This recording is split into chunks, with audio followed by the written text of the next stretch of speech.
Retrograde Evolution by Clifford D. Simak. Originally published in the April 1953 issue of Science Fiction Plus magazine from Hugo Gernsback. In 1956, it appeared in a collection of the author's own works entitled Strangers in the Universe, and another in 2017 called Dusty Zebra and Other Stories. From the latter, we are given a brief introduction to the story from Simak's close friend and literary executor of his estate, Donald W. Wixon, which will also be read. Read by Daryl T. Smith II for my channel, Quasar Spectra. Introduction. This story was named The Googles Are a Funny Race when Clifford D. Simak sent it to Sam Moskowitz in November 1952. The following April, Cliff was paid $270 for it, at about the same time that the story, having been renamed, was published in the second issue of Hugo Gernsback's doomed magazine, Science Fiction Plus.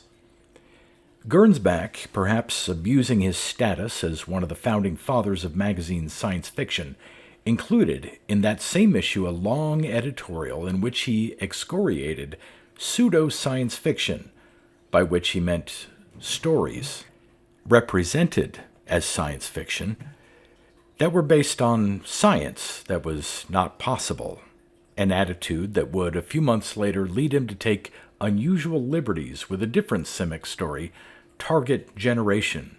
You can find that story in Volume 7 of this series, which is entitled A Death in the House and Other Stories. But for the purpose of publishing Retrograde Evolution, Gernsback made a number of changes to Cliff's story, including one that likely amuses the modern reader. He changed the name of the alien race featured in the story, Googles, to Kaziz, a name he explained in a dreadful footnote purportedly written by the author of the story, which was given them because of the strange sibilant sound they made while eating. I do not believe for an instant that the change was Cliff's idea, and I will always wonder what his reaction was to Gernsback's alterations. The situation, after all, was complicated, since it was Gernsback who had published the very first piece of Cliff's fiction to appear before the public more than 2 decades earlier. In any case, along with deleting the footnote, I've reversed that change and several others for this publication. Retrograde Evolution. The trader had saved some space in the cargo hold for the Babu route, which, ounce for ounce, represented a better profit than all the other stuff he carried from the dozen planets the ship had visited. But something had happened to the Google villages on the planet Zan. There was no Babu route waiting for the ship, and the trader had raged up and down, calling forth upon all Google's dire malefactions, combed from a score of languages and cultures. High in his cubbyhole, one level down from the control room and the captain's quarters, Steve Sheldon, the spaceship's assigned coordinator, went through reel after reel of records pertaining to the planet and studied once again the Bible of his trade, Denison's Key to Sentient Races. He searched for a hidden clue, clawing through his close-packed memory for some forgotten fact which might apply. But the records were not much help. Zan, one of the planets bypassed on the first wave of exploration, had been discovered 5 centuries before. Since that time, traders had made regular visits there to pick up Babu root. In due time, the traders had reported it to Culture, but Culture, being busy with more important things than a backwoods planet, had done no more than file the report for future action, and then, of course, had forgotten all about it. No survey, therefore, had ever been made of Zan, and the record reels held little more than copies of trading contracts, trading licenses, applications for monopolies, and hundreds of sales invoices covering the 500 years of trade. Interspersed here and there were letters and reports on the culture of the Googles and descriptions of the planet, but since the reports were by obscure planet hoppers and not by trained observers, they were of little value. Sheldon found one fairly learned dissertation upon the baboo root.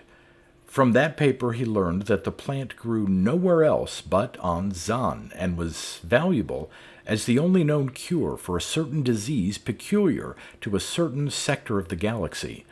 At first the plant had grown wild and had been gathered by the Googles as an article of commerce, but in more recent years, the article said, some attempts had been made to cultivate it since the wild supply was waning. Sheldon could pronounce neither the root's drug derivative nor the disease it cured, but he shrugged that off as of no consequence. Dennison devoted less than a dozen lines to Zahn, and from them Sheldon learned no more than he already knew. Googles were humanoid, after a fashion, and with Type 10 culture, varying from Type 10A to Type 10H. They were a peaceful race and led a pastoral existence. There were 37 known tribal villages, one of which exercised benevolent dictatorship over the other 36. The top dog village, however, changed from time to time, apparently according to some peaceful rotational system based upon a weird brand of politics. Googles were gentle people and did not resort to war. And that was all the information there was. It wasn't much to go on. But for that matter, Sheldon comforted himself. No coordinator ever had much to go on when his ship ran into a snag. A coordinator did not actually begin to function constructively until everyone, including himself, was firmly behind the 8-ball. Figuring the way out from behind the 8-ball was a coordinator's job. Until he faced dilemma, a yard wide and of purest fleece, he was hardly needed. There was, of course, the matter of riding herd on traders to see that they didn't cheat beyond a reasonable limit, the aliens with whom they traded, of seeing that they violated no alien taboos and outranged no alien ethics, that they abided by certain restraints and observed minimum protocol. But that was routine policing, just ordinary chores. Now, after an uneventful cruise, something had finally happened. There was no baboo route, and Master Dan Hart of the starship Emma was storming around and raising hell and getting nowhere fast. Sheldon heard him now, charging up the stairs to the coordinator's cubbyhole. Judging the man's temper by the tumult of his progress, Sheldon swept the reels to one side of the desk and sat back in his chair, settling his mind into that unruffled calm which went with his calling. "Good day to you, Master Hart," said Sheldon when the irate skipper finally entered. "Good day to you, Coordinator," said Hart, although obviously it pained him to be civil. "I've been looking through the records," Sheldon told him. "There's not much to go on." "You mean," said Hart, with rage seething near the surface, "that you've no idea of what is going on?" "Not the slightest," said Sheldon cheerfully. "Well, it's got to be better than that," Hart told him. "It's got to be a good deal better than that, Mr. Coordinator. This is one time you're going to earn your pay. I carry you for years at a good stiff salary, not because I want to, but because culture says I have to. And during all that time, there's nothing, or almost nothing, for you to do. But now there is something for you to do. Finally, there is something to make you earn your pay. I've put up with you. I had you in my hair, stumbled over you, and I've held my tongue and temper. But now that there's a job to do, I'm going to see you do it." He thrust out his head like an angry turtle. "You understand that, don't you, Mr. Coordinator?" "I understand," said Sheldon. "You're going to get to work on it," said Hart. "You'll get on it right away." "I'm working on it now." "Indeed," said Master Hart. I've satisfied myself, said Sheldon, that there's nothing in the records. And what do you do now? Observe and think, said Sheldon. Observe and think, yelped Hart, stricken to the core.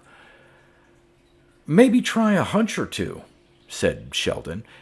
Eventually we'll find out what's the trouble. How long? Asked Hart. How long will all this mummery take? Well, that's something I can't tell you. So you can't tell me that. I must remind you, Mr. Coordinator, that time spells money in the trading business. You're ahead of schedule, Sheldon told him calmly. You've shaved everything on the entire cruise. You were brusque in your trading almost to the point of rudeness, despite the standards of protocol that culture has set up. I was forced, time after time, to impress upon you the importance of that protocol. There were other times when I let you get away with murder. You've driven the crew in violation of labor's program for fair employment. You've acted as if the devil were only a lap behind you. Your crew will get a needed rest while we untangle this affair. The loss of time won't harm you. Hart took it because he didn't know quite how far he could push the quiet man who sat behind the desk. He shifted his tactics. I have a contract for the Babu, he said, and the license for this trade route. I don't mind telling you I'd counted on the Babu. If you don't shake loose that Babu, I'll sue. Don't be silly, Sheldon said. They were all right 5 years ago, said Hart. The last trip we were here. A culture just can't go to pot in that length of time. What we have here, said Sheldon, is something more complicated than mere going to pot. Here we have some scheme, some plan, something deliberate. The Type 10 culture village stands there to the west of us, just a mile or two away, deserted, with its houses carefully locked and boarded up. Everything all tidy, as if its inhabitants had moved away for a short time and meant to come back in the not-too-distant future. And a mile or two outside that Type 10 village, we have instead another village and a people that average Type 14. It's crazy, Hart declared. How could a people lose 4 full culture points? And even if they did, why would they move from a Type 10 village to a collection of reed huts? Even barbarian conquerors who capture a great city squat down and camp in the palaces and temples. No more reed huts for them. I don't know, said Sheldon. It's my job to find out. And how to correct it? I don't know that either. It may take centuries to correct. What gets me, said Hart, is that God house and the greenhouse behind it. There's Babu growing in that greenhouse. How do you know it's Babu? Sheldon demanded. All you've ever seen of Babu was the root. Years ago, said Hart, one of the natives took me out and showed me. I'll never forget it. There was a patch of it that seemed to cover acres. There was a fortune there, but I couldn't pull up a single plant. They were saving it, they said, until the root grew bigger. I've told the men, said Sheldon, to keep clear of that God house. And now, Hart, I'm telling you, and that means the greenhouse, too. If I catch anyone trying to get at Babu root or anything else growing in that greenhouse, there'll be hell to pay. A short time after Hart left, the chief of the Google village climbed the stairs to call on the coordinator. He was a filthy character, generously inhabited by vermin. He didn't know what chairs were for and squatted on the floor. So Sheldon left his chair and squatted down to face him, but immediately shuffled back a step or two, for the chief was rather high. Sheldon spoke in Google lingo haltingly, for it was the first time he had used it since coordinator college days. There is, he supposed, not a man on the ship that could not speak it better than I. For each of the crew was on Zan before, and this is my first trip. The chief is welcome, Sheldon said. Favor? asked the chief. Sure, a favor, Sheldon said. Dirty stories, said the chief. You know some dirty stories. One or two, said Sheldon, but I'm afraid they're not too good. Tell 'em, said the chief, busily scratching himself with one hand. With the other, he just as busily picked mud from between his toes. So Sheldon told him the one about the woman and the 12 men marooned on an asteroid. Huh? Said the chief. So Sheldon told him another one, much simpler and more directly obscene. That's all I know, said Sheldon, seeing no point in going on. Now you tell me one, he added, for he figured that one should do whatever possible to get along with the aliens, especially when it was his job to find what made them tick. I know not any, said the chief. Maybe someone else. Greasy Ferris, Sheldon told him. He's the cook, and he's got some that'll curl your hair. So good, said the chief, getting up to go. At the door he turned. You remember another one, he said. You be sure to tell me. Sheldon could see, without half trying, that the chief was serious about his stories. Sheldon went back to his desk, listening to the soft padding of the chief's feet going down the catwalk. The communicator chirped. It was Hart. The first of the scout boats are in, he said. They reported on 5 other villages, and they're just the same as this. The Googles have deserted their old villages and are living in filthy huts just a mile or 2 away. And every one of those reed hut villages has a god house and a greenhouse. Well, let me know as soon as the other boats come in, said Sheldon, although I don't suppose we can hope for much. Their reports probably will be the same. Another thing, said Hart. The chief asked us to come down to the village for a powwow tonight. I told him that we'd come. That's some improvement, Sheldon said. For the first few days, they didn't notice us. Either didn't notice us or ran away. Any ideas yet, Mr. Coordinator? 1 or 2. Doing anything about them? Not yet, said Sheldon. We have lots of time. He clicked off the squawk box and sat back. Ideas? Well, one, maybe, and not a very good one. A purification rite? An alien equivalent of a return to nature? It didn't click too well. For with a Type 10 culture, the Googles never strayed far enough from nature to want to return to it. Take a Type 10 culture. Very simple, of course, but fairly comfortable. Not quite on the verge of the machine age, but almost. Yes, just short of the machine age. A sort of golden age of barbarism. Good, substantial villages with a simple commerce and sound, basic economics. Peaceful dictatorship and pastoral existence. Not too many laws to stumble over. A watered-down religion without an excess of taboos. One big, happy family with no sharp class distinction. And they had deserted that idyllic life. Crazy? Of course it was crazy. As it stands now, the Googles seem barely to get along. Their vocabulary's limited. Why, I speak the language even better than the chief, Sheldon told himself. Their livelihood was barely above the survival level. They hunted and fished, picked some fruit and dug some roots, and went a little hungry. And all the time the garden patches outside the deserted villages lay fallow, waiting for the plow and hoe, waiting for the seed, but with evidence of having been worked only a year or so before.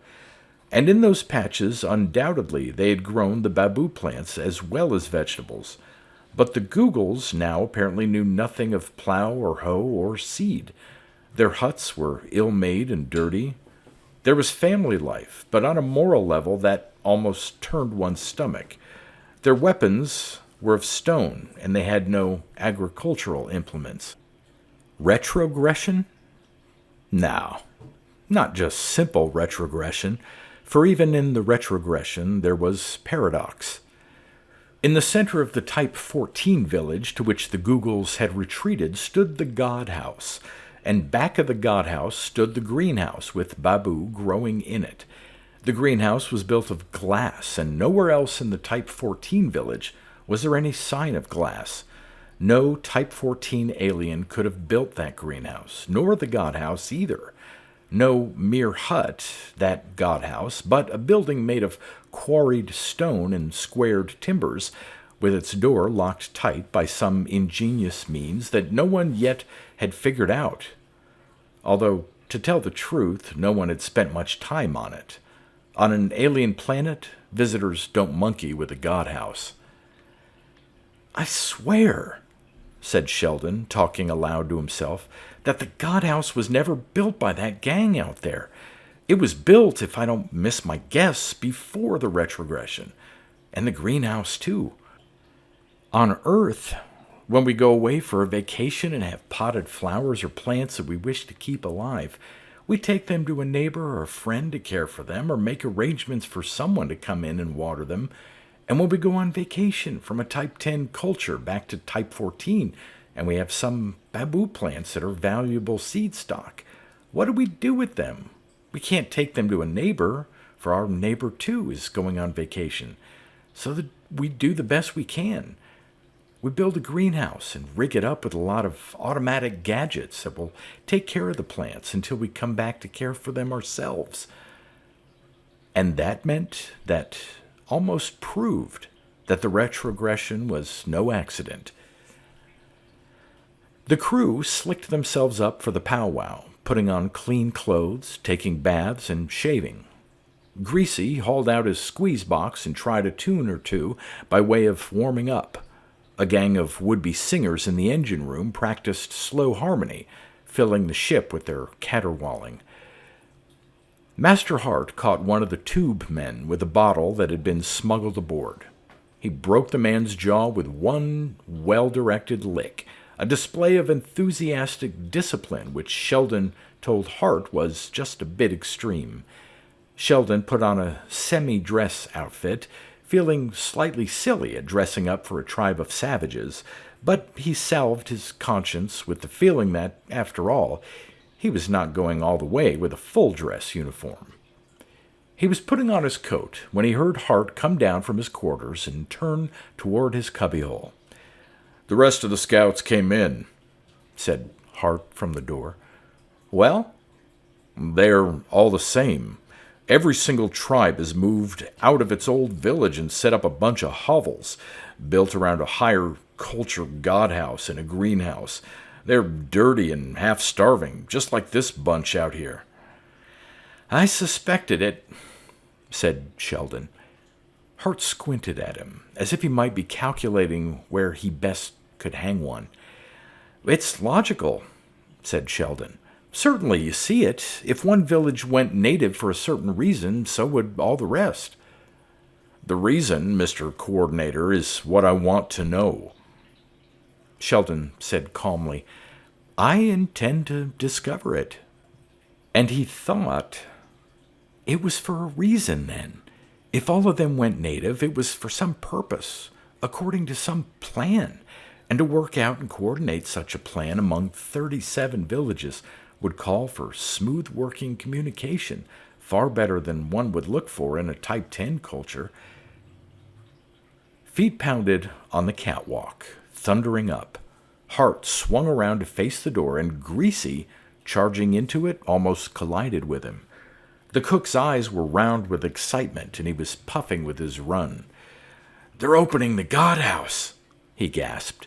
"They just got the—" "I'll have their hides for this," Hart bellowed. "I issued orders not to fool around with it." "It isn't the men, sir," said Greasy. "It's the Googles. They've opened up their god house." Hart swung around to Sheldon.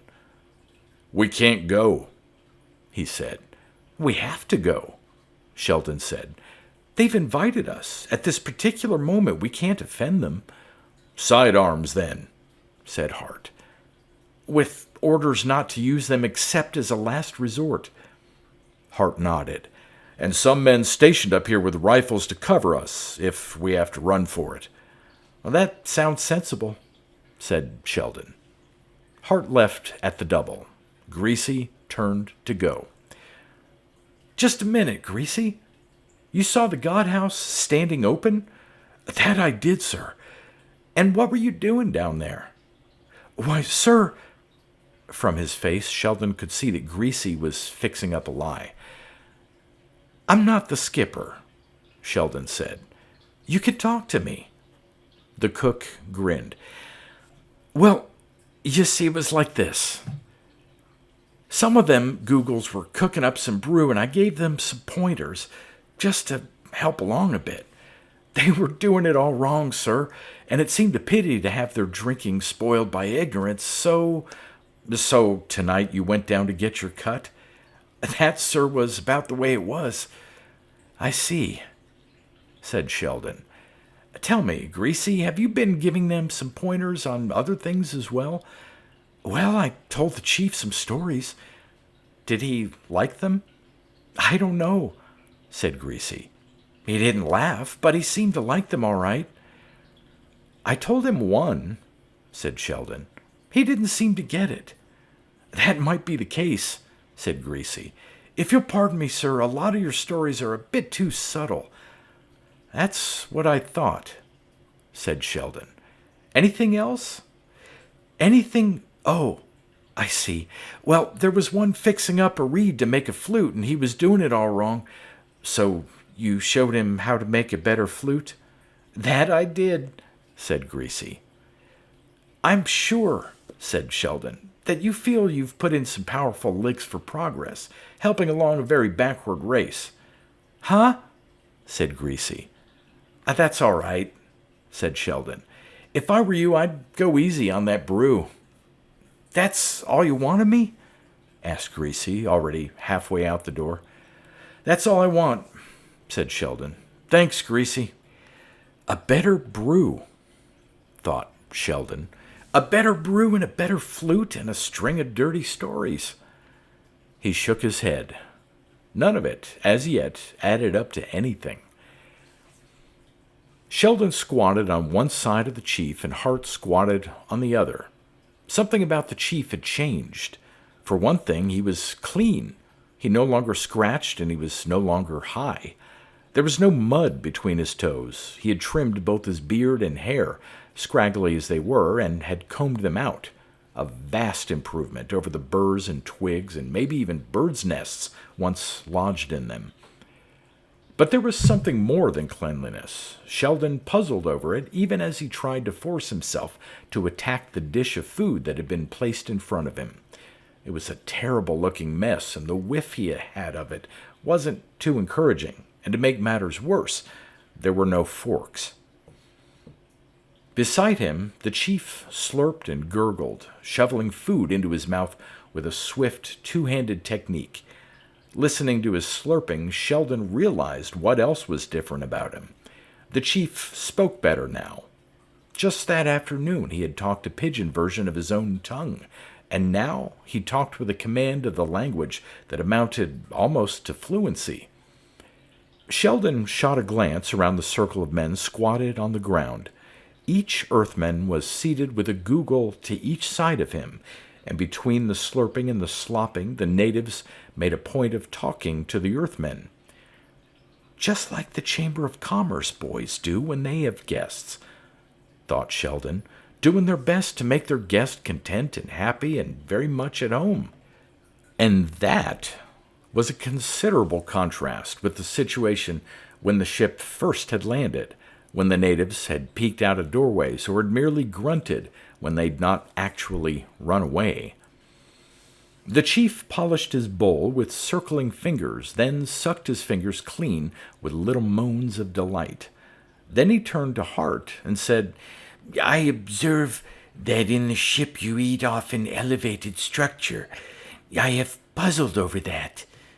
A table, mumbled Hart. having hard going with his fingers.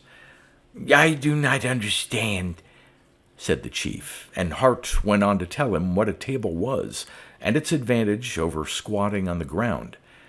Sheldon, seeing that everyone else was eating, although with something less than relish, dipped his fingers in the bowl. Mustn't gag, he told himself. No matter how bad it is, I mustn't gag. But it was even worse than he had imagined, and he did gag, but no one seemed to notice.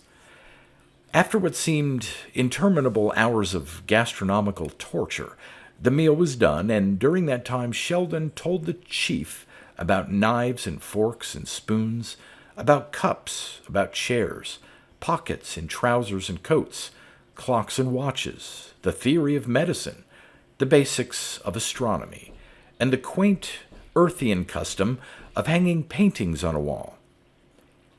Hart told him about the principles of the wheel and the lever, the rotation of crops, sawmills, the postal system, bottles for the containment of liquid and the dressing of building stone.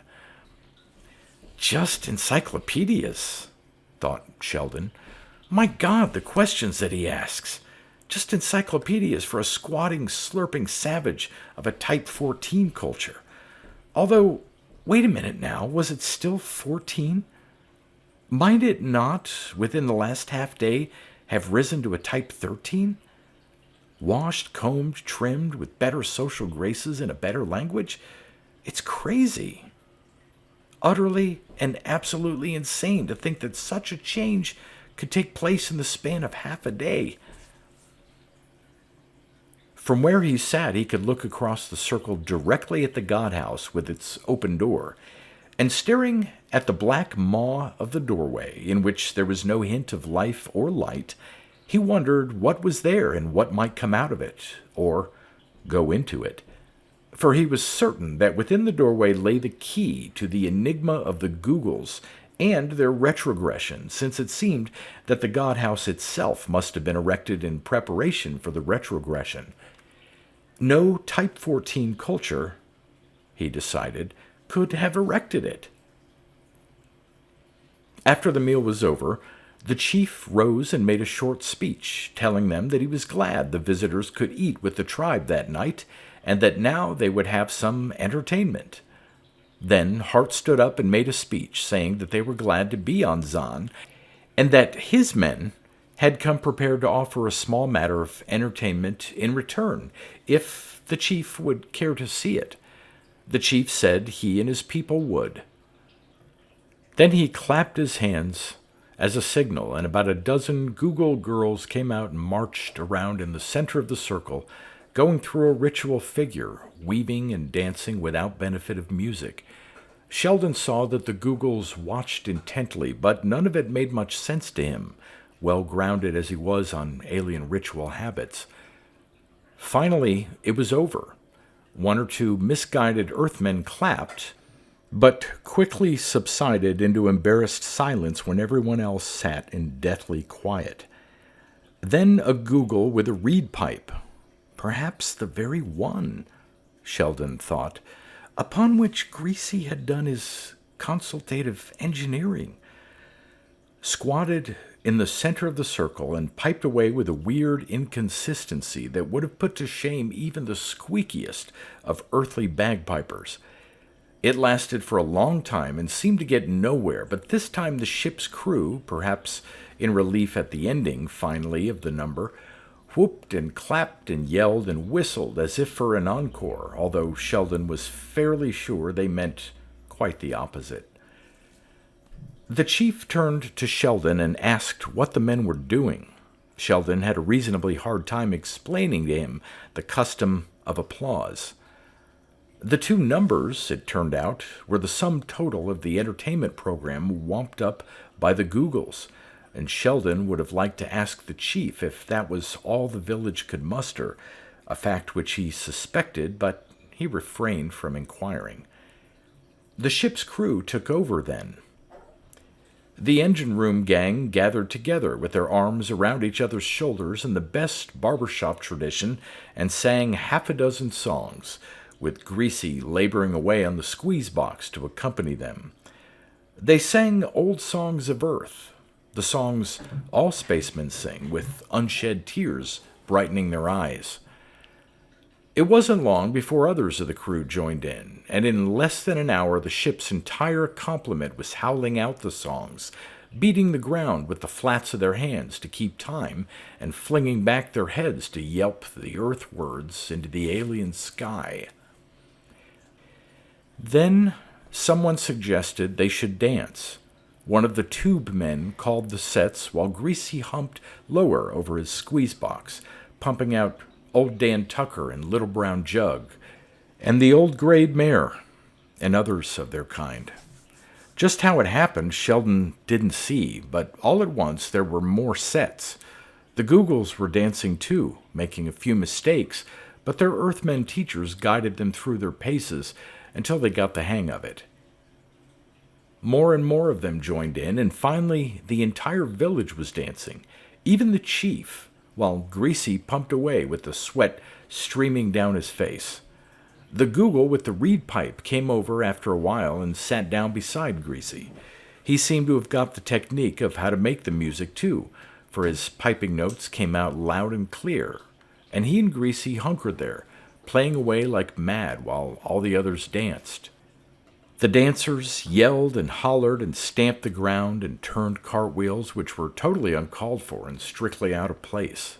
But no one seemed to care. Sheldon found himself beside the God House. He and Hart were alone, pushed outward by the expanding dance space. Said Hart, "Mr. Coordinator, isn't that the damnedest thing that you have ever seen?" Sheldon agreed. "One thing you have to say about it, the party is a wingding." Greasy brought the news in the morning when Sheldon was having breakfast in his cubbyhole. "They've dragged something out of that there God House," Greasy said. "What is it, Greasy?" "I wouldn't know," said Greasy, "and I didn't want to ask." "No," said Sheldon gravely. "No, I can appreciate you wouldn't." "It's a cube," said Greasy. "A sort of latticework affair, and it's got shelves, like, in it. And it don't make no sense at all. It looks something like them pictures you showed me in the book one time." "Diagrams of atomic structure?" "But that's exactly it," said Greasy, "except more complicated." "What are they doing with it?" "Just putting it together, and puttering around with it. I couldn't tell exactly what they were doing with it." Sheldon mopped up his plate and shoved it to one side. He got up and shrugged into his coat. "Let's go down and see," he said. There was quite a crowd of natives around the contraption when they arrived, and Sheldon and Greasy stood on the outskirts of the crowd, keeping quiet and saying nothing, being careful not to get in the way. The cube was made of rods of some sort and was about 12 feet on each side, and the rods were joined together with a peculiar disc arrangement. The whole contraption looked like something a kid with a full-blown imagination might dream up with a Super Tinker toy set. Within the cube itself were planes of glass-like material, and these, Sheldon noticed, were set with almost mathematical precision, great attention having been paid to the exact relationship between the planes. As they watched, a heavy box was brought out of the God House by a gang of Googles, who puffed and panted as they lugged it into the cube. They opened the box and took out several objects, carved of different materials, some wood, some stone, others of unfamiliar stuff. These they set in what appeared to be prescribed positions upon the various planes. "Chess," said Greasy. "What?" "Chess," said Greasy. "It looks like they're setting up a game of chess."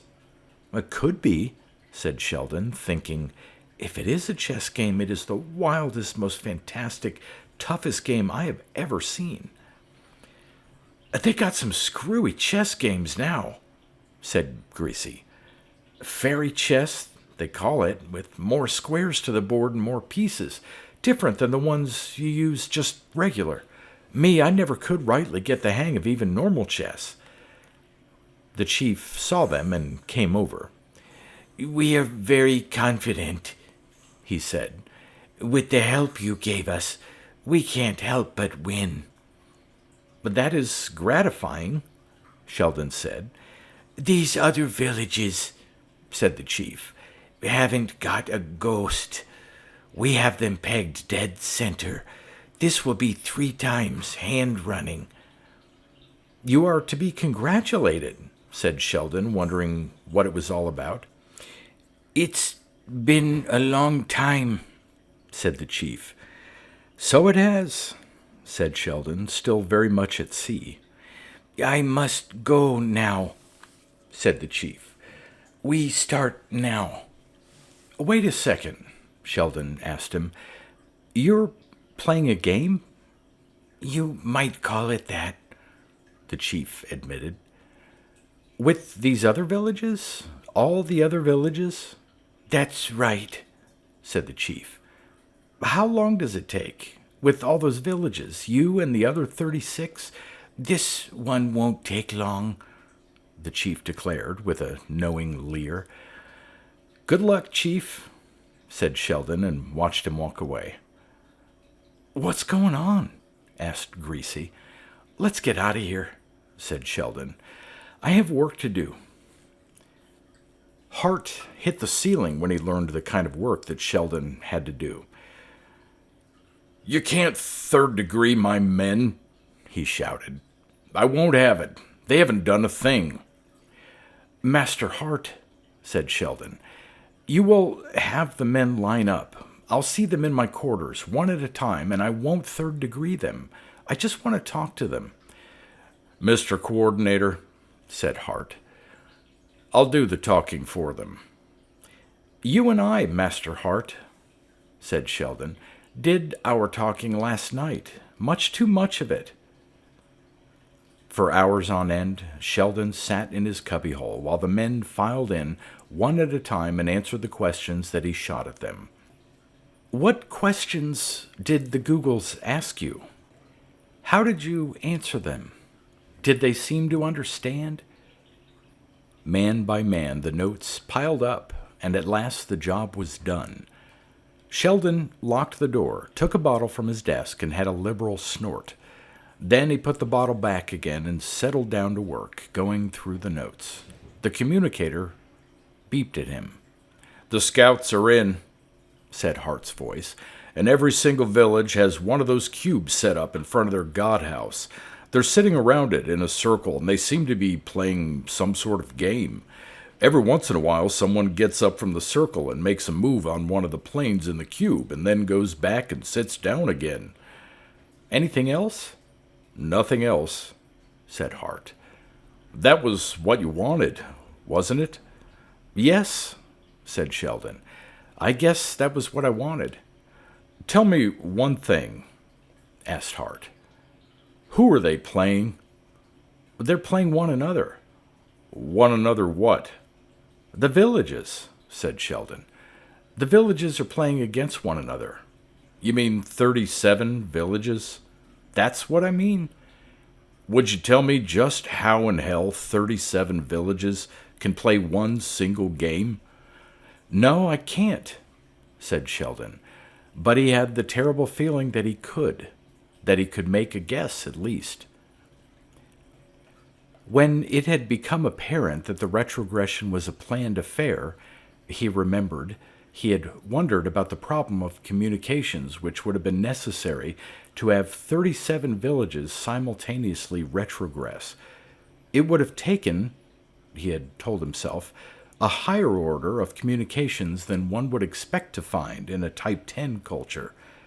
And here it was again, an even tougher communications job, an odd, round-robin game in which these same 37 villages played a game upon a complicated board. "There is one answer for it," he told himself. "It simply couldn't be, but there is no other answer for it. Telepathy. And that is almost unthinkable in a Type 10 culture, let alone a Type 14. He clicked off the squawk box and went back to work. He took a large sheet of paper to serve as a master chart and thumbtacked it to the desk, then started on the notes, beginning with the top one and going through to the very last. And when he had finished the chart, he sat back and looked at it, then put in a call for Hart. 5 minutes later, Hart climbed the stairs and knocked at the door. Sheldon unlocked it and let him in. "Sit down, Hart," he said. "You have something?" "I think I have," said Sheldon. He gestured at the sheet thumbtacked on the desk. "It's all there." Hart stared at the chart. "I don't see a thing." "Last night," said Sheldon, "we went to the Google powwow, and in the short time we spent there, we gave that particular village the most complete and comprehensive outline of a Type 10 culture that you have ever seen. But what really scares me is that we went somewhere beyond Type 10. I haven't worked it out completely, but it looks nearer Type 9M than Type 10. "We what?" "They pumped it out of us," said Sheldon. "Each of our men was questioned about certain cultural matters, and in not a single instance was there duplication. Each of the set of questions asked was a different set of questions, just as if those Googles were assigned certain questions." "What does it mean?" asked Hart. "It means," said Sheldon, "that we have interfered in one of the slickest social setups in the entire galaxy. I hope to God—" "Slick social setup? You mean the Googles?" "I mean the Googles," Sheldon said. "But they never amounted to anything," Hart said. "They never will amount to anything. They—" "Think hard," said Sheldon, "and try to tell me what is the most outstanding thing about the Google culture. We have a history of 500 years of trade with them. During those 500 years, there is one fact about them that sticks up like a bandaged thumb." "They're dumb," said Hart. "Not from here, they aren't." "They never got anywhere," said Hart. "Weren't even going anywhere, far as I could see." "But that's part of it," said Sheldon. "Static culture." "I'll be damned," said Hart. "If I'll play guessing games with you, if you have something on your mind—" "I have peace on the mind," said Sheldon. "In all the 500 years we've known the Googles, there's been no dissension among them. They've never fought a war. That is something that cannot be said for any other planet." "They're just too dumb to fight," said Hart. "Too smart to fight," said Sheldon. "The Googles, Master Hart, have done something no other people, no other culture has ever been able to do in all galactic history. They found a way in which to outlaw war. For thousands upon thousands of years, empire after empire had been built among the stars and upon the many planets that circled round the stars. And one by one, lonely and beaten, each empire had fallen, and one by one other empires had risen to take their place, and in their turn had fallen. And those that existed in this day would fall in time. "This is the old, old cycle," Sheldon told himself. "The ancient disease of force and arrogance and desperation, the ageless pattern of cultural development." Never had a day existed since the first beginning that there had not been war at one place or another within the galaxy. War came about because of economic pressure, mostly, although there were other causes, the ambitions of a certain being or of a certain race, the strange death-wish psychology which bloomed in certain cultures, an overweening racism or religion that spoke in terms of blood and death rather than in terms of love and life.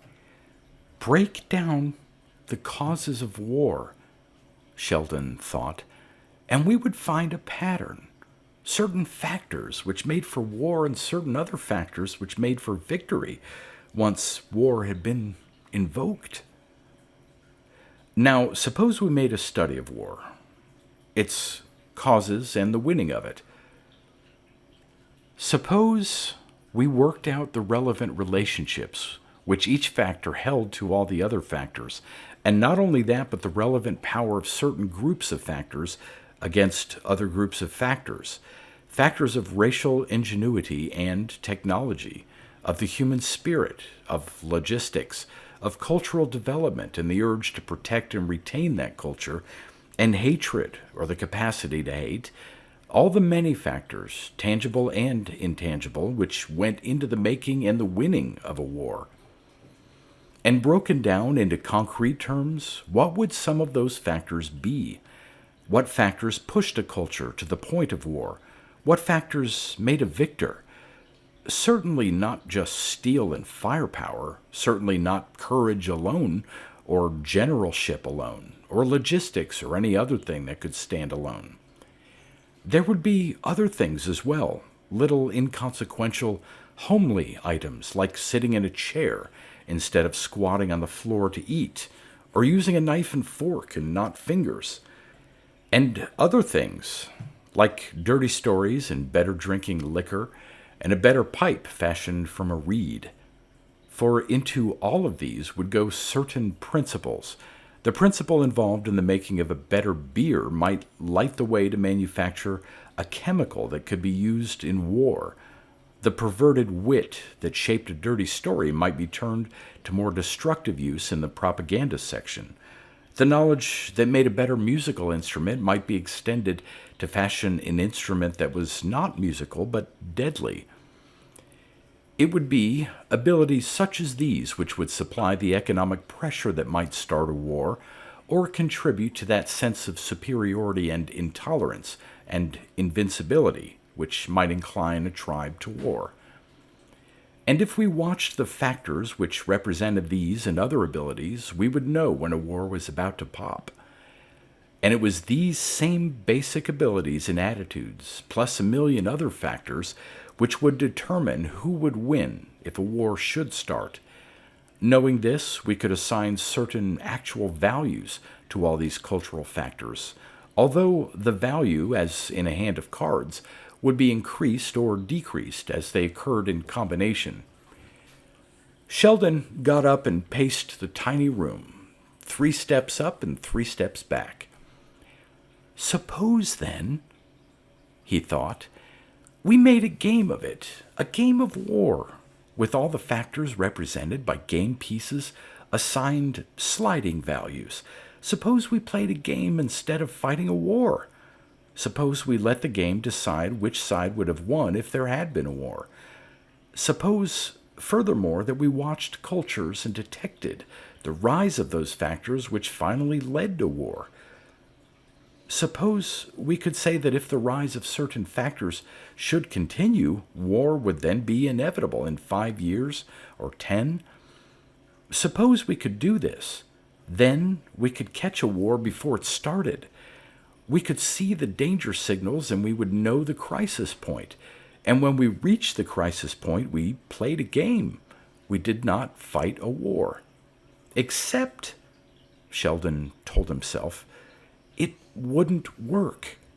We could play a game and decide a war, and once it had been decided, the factors that made for war would still be there.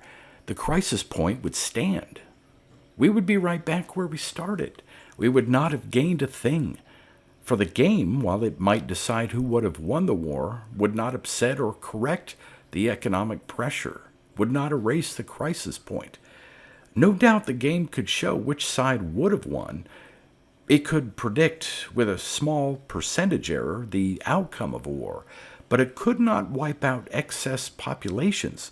It could not wrest trade advantages from the opposing side. It wouldn't do the job. It wouldn't work, he told himself. It was a beautiful theory, a great idea, but it just wouldn't work. We'd have to do more than play a game. We'd have to do a great deal more than play a game.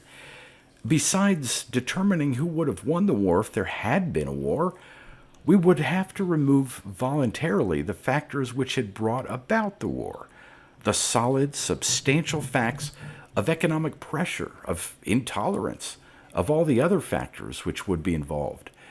It wasn't only the matter of playing a game, but of paying a price as well. There would be a price for peace, and we'd have to pay the price.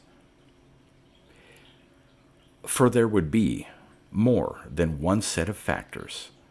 There would be the set that showed a war was coming, and there would be another set which would show that beyond a certain point, the hard-won formula for peace simply wouldn't work. It would work, perhaps, for a Type 10 culture, but beyond that, the factors involved might get so complicated that the formula would collapse under its own weight.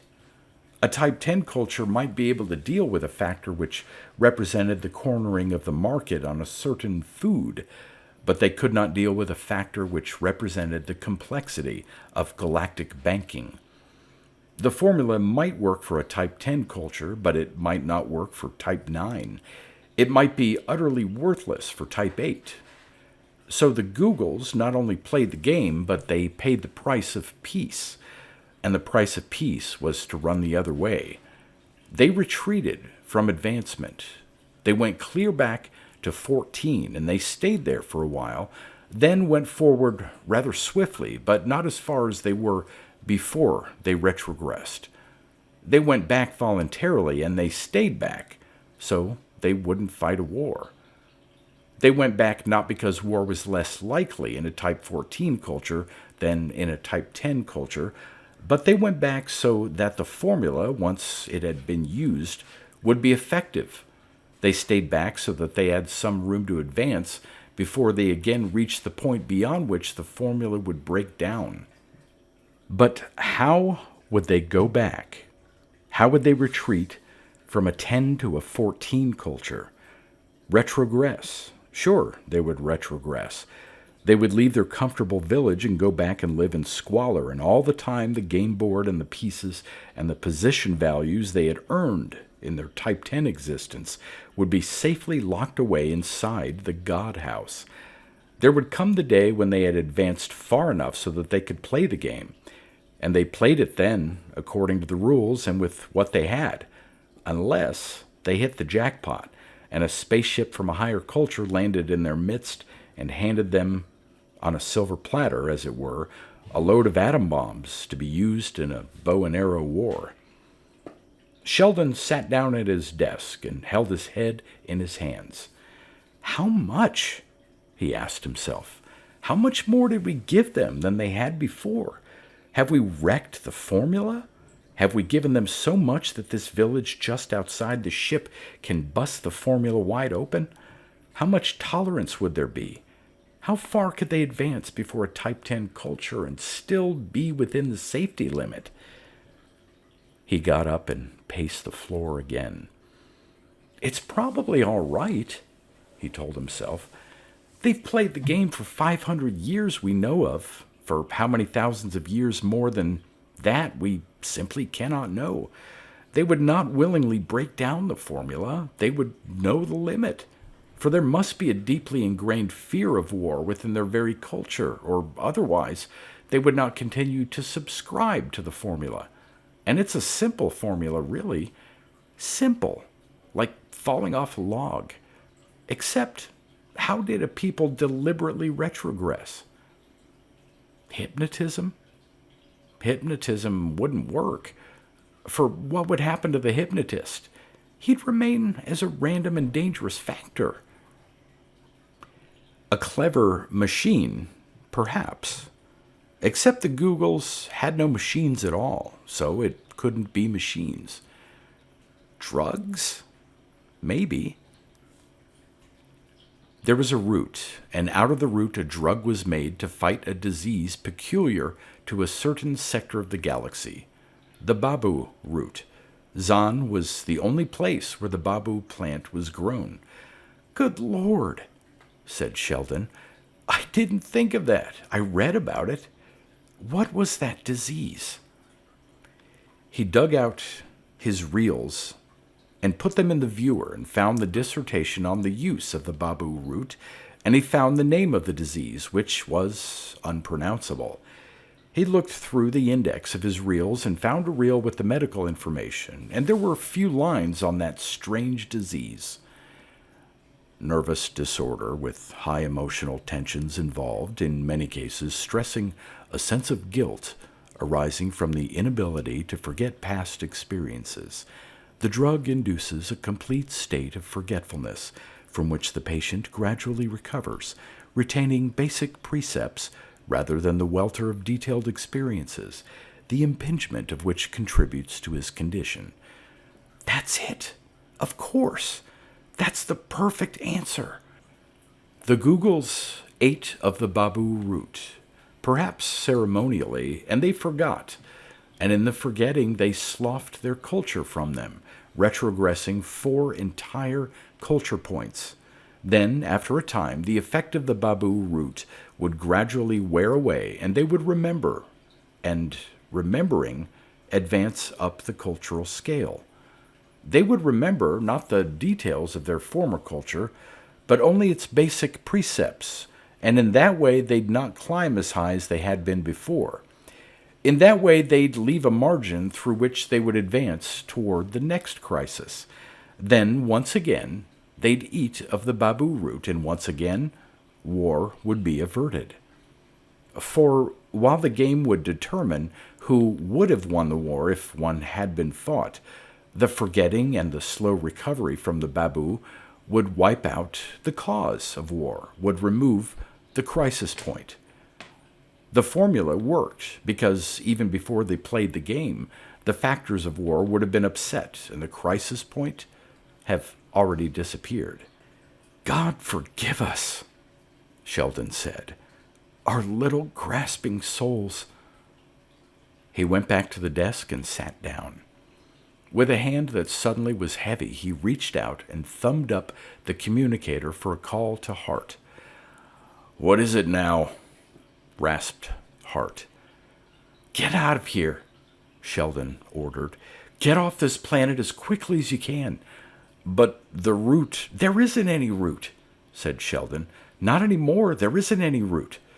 "I have a contract." "Not now," said Sheldon. "It is null and void, contrary to galactic interests." "Contrary?" He could hear Hart choking on his rage. "Look here, Coordinator, they need that root in Sector 12. They'll synthesize it," Sheldon said.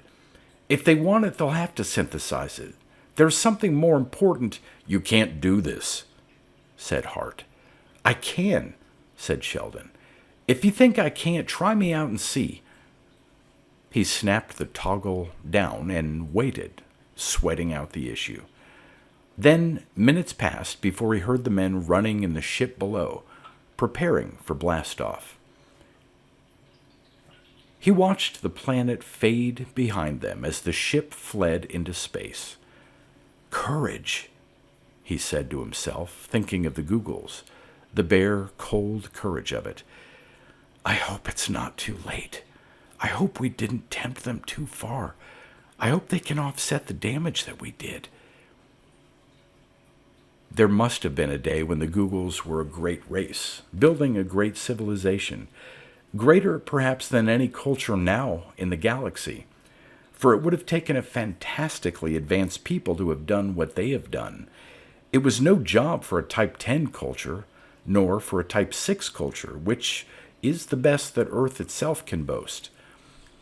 It had taken intelligence and great compassion, sharp analytical ability, and sober objectivity to figure out the factors and how they could be used.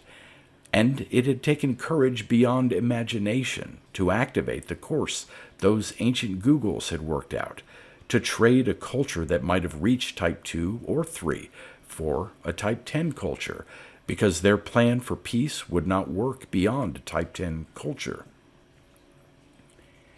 Once having worked, it must now continue working. All the courage of the race must not now be lost. It is a formula that must not be allowed to fail. It must not be allowed to fail because of the profit that traders made out of the baboo root. It must not be allowed to fail through contact with other uncouth creatures who might be higher on the cultural yardstick, but who are without the common sense and the courage of the Googles. And another thing, we must not run the chance that the Babu route became a mere article of commerce. We could not blind the Googles to the greater value of the route, the value in which lay the greatest hope the galaxy had known.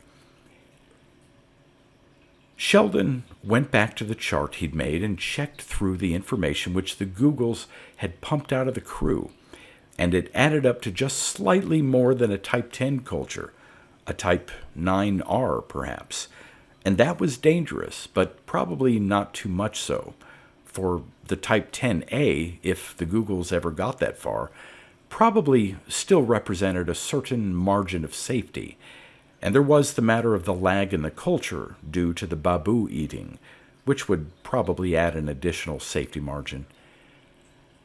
But it had been close, too close for comfort. It demonstrated another factor, the factor of temptation, and that was something that could not be allowed to continue. He went back to the record reels and spent hours studying the invoices, and once again he saw the cold, stark courage and the insistent dedication of the Googles. There was not a single item on any of the invoices which went beyond a Type 10 culture. Imagine, he told himself, settling for a better hoe when they could have had atomic engines. Imagine for 500 years refusing merchandise and comfort that would have made the Googles a greater people and a happier and more leisured people. Greater and happier, and more than likely dead. Once, long ago, in mighty cities now hidden in the dust of the planet's surface, the Googles must have learned the terrible bitterness of a most artful and accomplished war, and must have recoiled from the death and agony and the blind futility, and the knowledge of that day still dwelt within the minds of the Googles of today. And that knowledge the galaxy could not afford to lose. Sheldon picked up the chart and rolled it into a cylinder and slipped a couple of rubber bands around it. He put the reels away. For 500 years, the Googles had held out against the lure of traders who would have given them anything they asked for the Babu route. Traders who, even if they had known the truth, still would have willingly and thoughtlessly wrecked the protective Type 10 culture for the sake of profit. They had held out for 500 years. How much longer could they hold out? Not forever, certainly. Perhaps not for a great deal longer. The chief and his tribe had weakened momentarily in acquiring information beyond the Type 10 culture limit. Might that not mean that already the moral fiber was weakening, that the years of trading had already sown their poison? And if the Googles had not held out, if they did not hold out, the galaxy then would be the poorer and the bloodier. For the day would come many years from now, perhaps, when it might be safe to make a survey, to conduct a study of this great thing the Googles had accomplished. And out of that study certainly would come the first great step toward peace throughout the galaxy, a hint as to how the principle might apply without the stultifying need of a static culture. But the study itself could not be made for many years, not until the random factors of the last 500 years of trade had been swept away. He sat down at the desk, pulled out the voice writer, and inserted a sheet of paper. He spoke a heading, which the machine printed quickly. Recommendation for the indefinite closing of the planet Zon to all visitors and traders.